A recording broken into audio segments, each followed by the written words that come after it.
Salam, mən həkim radioloq Nazim Ələsgərov. Bugün sizə kompüter tomoqrafiyası müayinəsi barədə qısa məlumat vermək, həmçinin pasiyentləri bu müayinə barədə düşündürən çox vacib bir məqama aydınlıq gətirmək istəyirəm. Kompüter tomoqrafiyası nədir? Kompüter tomoqrafiyası, qısaca KT, insan orqanlarını təbəqə-təbəqə görüntüləyən, çox yüksək informativliyə malik olan bir müayinə metodudur. Son illər tibbi diaqnostik metodlar sürətlə inkişaf etməkdədir. Bu metodlar arasında kompüter tomoqrafiyası öz əhəmiyyətini qorumaqdadır.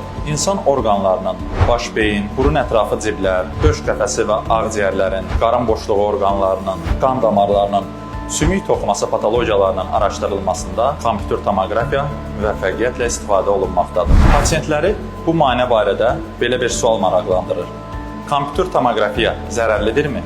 Bir müayinə zamanı çoxmu şüalanırıq. Qeyd etmək istərdim ki, hər birimiz gündəlik həyatımızda müxtəlif dərəcəli şüalanmaya məruz qalırıq. Məsələn, günəş şüalanması, istifadə etdiyimiz elektronik avadanlıqlar. Kompüter tomoqrafiya müayinəsində rentgen şüalanması tətbiq olunur.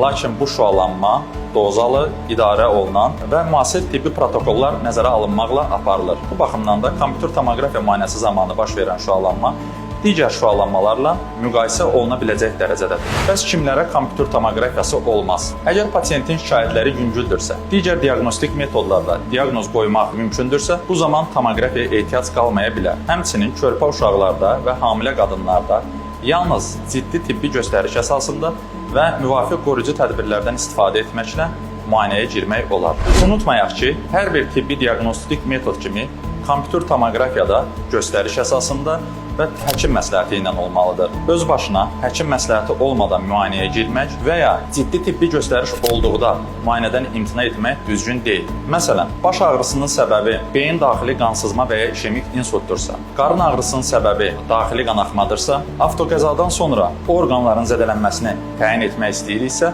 bu zaman mütləq vaxt itirmədən kompüter tomoqrafiya müayinəsindən keçmək lazımdır. Bu tipli hallarda kompüter tomoqrafiya çox zaman həyat qurtarıcı olur. Beləliklə, vaxtında, zamanında və göstəriş əsasında aparılarsa, kompüter tomoqrafiyası çox əhəmiyyətli bir diaqnostik vasitədir.